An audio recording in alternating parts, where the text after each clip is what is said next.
Sénégal dem nañu ba taataan sànq Coumba Ndoffène bi nga koy wax.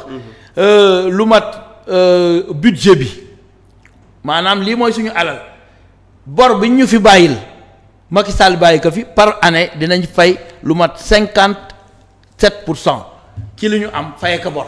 d'accord waaw kon xam nga ni kon ñële dañ fa bàyyi trou bu profond. trou boobu dañu exiger pour ñu redresser ko donc loolu yëpp dañ ci war a communiquer. communication bi dafa baax pour que nit ñi xam c'est extrêmement important. et j'exhorte les uns et les autres à communiquer sur ça c'est extrêmement important maa ngi rafetlu tey conférence de presse bi nga xam ni Arona Coumba Ndoffène Diouf indi na ko.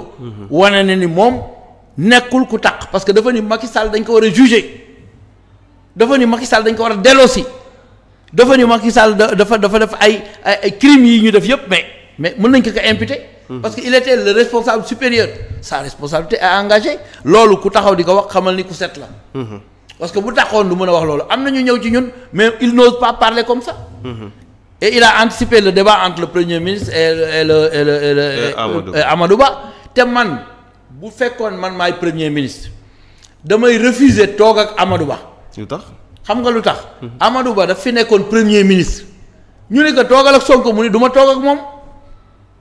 kon tey defe naa affaire bi dafa wëlbatiku. d'accord léegi moom naka rendre la balle rek. mais est-ce que soo ko defee loolu suñu vie démocratique dina am. il est en train de communiquer avec tous les Sénégalais. loolu moo ëpp doole toog débat xam nga dafa am yu ñuy indil yu nga xam ni du jëriñ dara. au fond. quand les gens considèrent que Amadou Ba déjà c'est un détourneur de deniers publics quand les gens disent que il roule à coups de milliards et c'est un fonctionnaire. déjà les gens l'ont catégorisé léegi moom bu amee débat lan lañ ciy jëlee ñun tout le monde sait que Ousmane Sonko est correct.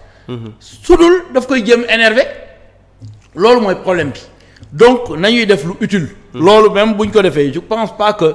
bu doon man la daal dama koy rendre la balle rek man du ma sa morom comme doo woon sama morom dem. tey du ma sa morom. mais en parlant bu ko defee loolu rek.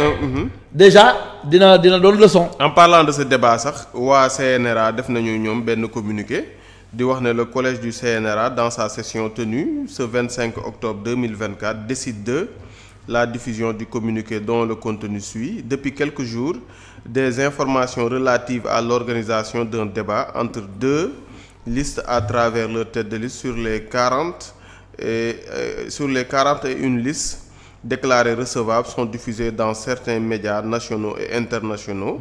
Le Conseil national de régulation de l'audiovisuel précise que selon le code électoral, l'organisation de débats radiodiffusés ou télédiffusés pendant la campagne électorale incombe à l'organe de régulation.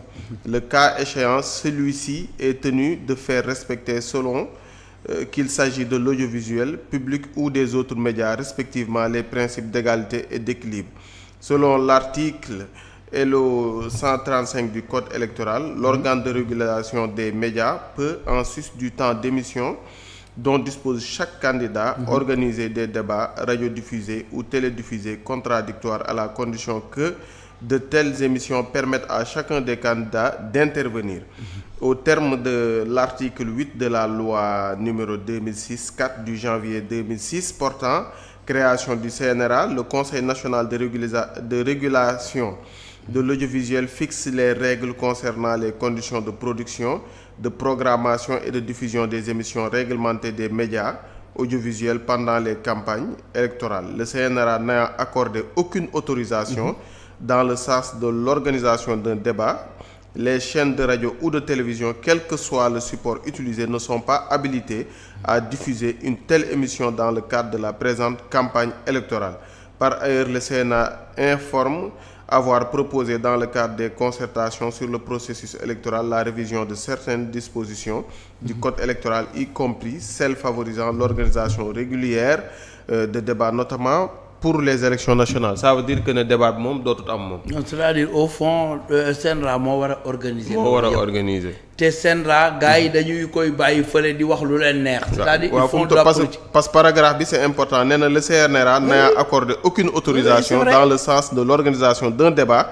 Les chaînes de radio ou de télévision, quel que soit le support utilisé, ne sont pas habilitées à diffuser une telle émission dans le cadre de la présente campagne électorale. Moi ça rejoint ce que je disais, c'est-à-dire ça n'a pas d'importance. dafa mel ni CNRA yoo lay appesantir si parce que au fond bon daf ko minimiser woon démb. moom tey nekk na place na ko minimiser bu ko defee mu avancer parce que Ousmane Sonko bi mu nekkee opposition sax def ak moom débat dafa doon rehausser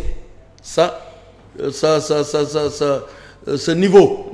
Mais parce qu'il était dans la vérité. Mais ñoom aujourd'hui ils sont pas dans la vérité. Tout le monde sait que les chiffres qu'on a donnés c'est des chiffres réels.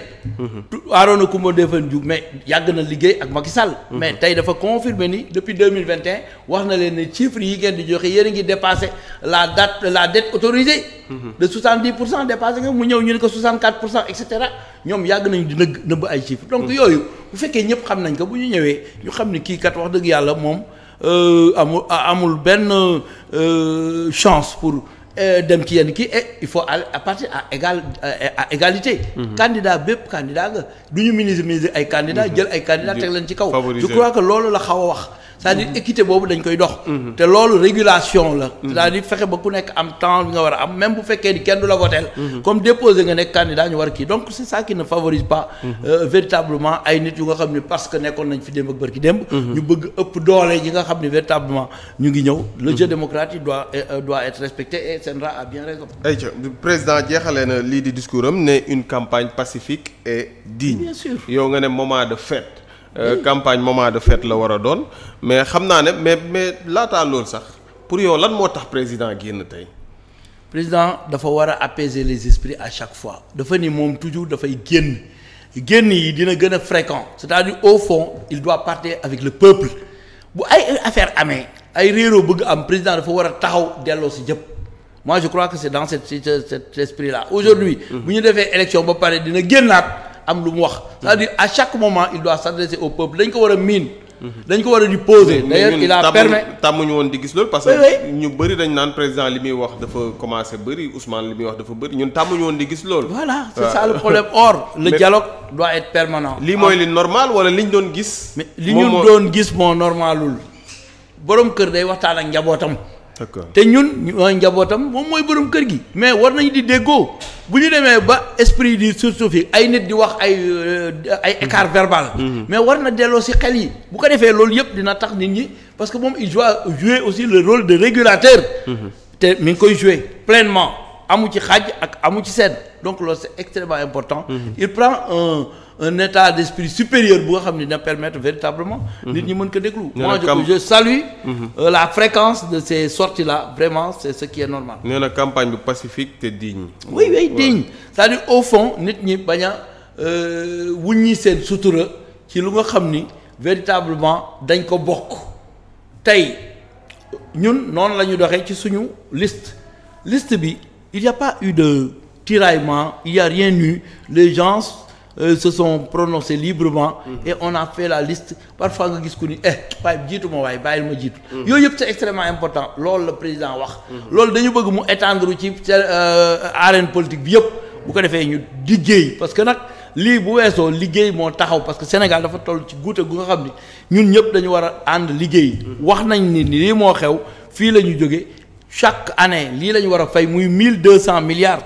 presque war nañ ko fay chaque année pour que affaire bi gaaw a jeex loolu yëpp c'est des choses yoo xam ne bu ñu ko xamee dañu war a jublu ci liggéey c'est extrêmement important mais Birame tey vous pensez pas que équipe communication président bi xaw nañu fauté tuuti parce que fu mu toll nii au lieu ñuy wax ci intérêt discours président bi ci Bougane Gueye la ñuy wax ci Samba Ndiaye ñaari réponse yooyu fu mu toll nii moom la Sénégalais yëpp di wax te pourtant le président était sorti pour apaiser la tension président était sorti mais mënoon nañ ko vraiment bàyyi mu def déclaration am rek yem ci loolu dem yoonam bañ a ubbi vraiment beneen champ boo xamante dinañ bàyyi journalistes yi wax leneen. non heureusement que bi ñu ubbee champ bi tamit il a pris de la hauteur il a montré une hauteur d'esprit bu nga xam ne véritablement ça a surpris tout le monde. D'abord il dit que Bougane Gueye maa ngi koy ñaanal te wóor na man mi xam Diomaye wóor na ma ni bu jullee suba teel day jàkkaarloog suñu borom ñaan que ni que Bougane mi yàlla na génn. commissaire Keita yàlla na génn waaye maandu teem mayu ko muy dem di prononcer ci loolu xoola hauteur d'esprit boobu c'est extrêmement important loolu mooy éthique ak déontologie ak morale et loolu dañ ko war a fekk ci président de la République aujourd'hui véritablement jël na de la hauteur sur tous les plans waxtaan naa ak njabootam fexe na ñaanal leen ñaanal Sénégal c'est extrêmement important. Donc daf ñu garantir tamit ni élection yi dina libre dina transparent dina démocratique contrairement à li ñu doon gis. Aujourd'hui loolu dafay dalal xel Sénégal yi et dafay apaiser les états d'esprit dañ doon ñëw élection ñu naan dañuy sàcc dinañ def lii. moom mu assurer loolu c'est extrêmement important lu nit am dinañ ko jox. loolu déjà dafay indi apaisement d'esprit te dafay dem ba mujj gi nit ñëpp dinañu mën a ànd nekk benn te attention Sénégalais yi ànd nañu nekk benn quelques personnes rek ñooy perturbé il y a de petits perturbateurs te perturbateurs yooyu vraiment joxuñu leen benn crédit te bu ñu demee ci élection yi ba génn ci dinañ xam Sénégalais yi joxuñu leen benn crédit dinañ xam ni perturbation boo koy def dafay fekk ñu tooñ la waaye buñ la tooñul soxla ngay def perturbation da nga war a ànd ci li nga xam ni mooy doxal réew mi. di nga ànd ci li nga xam ne mooy doxal réew mi kon yow daal d'accord nga ci pôle communication bi lu ñu def bàyyi journalistes yi poser ñetti questions. non c'est bien parce que xam naa ki ñu yaakaar lool. xam naa ni question mu ñu posé dina ko répondre. parce que mbirum Samba Ndiaye bi xam naa li nga toog ci plateau waaye boo génnee ñi bokk Pastef di nga xam ne ñu ngi ciy waxte. non mais Samba Ndiaye bi ku nekk da nga am sa position. man sama position personnelle mooy. Samba Ndiaye même bu ko Ousmane Sonko baalee man mun naa ko bañ a baal. non dama lay wax quoi. waaw mooy li ma la waxoon. waaw yéen moom seen parti père de famille bi nga xam ni. dañu ko saaga. moom mu la am d'esprit pas mais xale yi ñu saaga ñoom it xale yi dañ leen saaga waale. dëgg la xale yi boo saagaa seen papa saaga nga leen. dëgg la loolu aussi mooy problème bi. léegi moom li mu mën a wax mooy waay jéggal leen ko waaye jéggal nag ci xol la. te ñun suñu xol seddul ba ñu mën a jéggal kooku nga xam ni boo gisee li mu doon wax parce que xam nga li gën a bon. mooy enregistrement yi léegi. xam nga bu doon bu njëkk. wax na ko sax li xale yi naan VAR mais léegi dañ koy indiwaat. bu ñu koy indiwaatee xol yi day gën a tàng loolu aussi mooy problème bi moo tax kuy wax xamal looy wax xamal fooy waxee. xamal nooy def. xamal fooy waxee xamal nooy def xam naa dañuy ñëw yëkkati jotaay bi waaye benn question rek ci le cas Ahmed Ndoye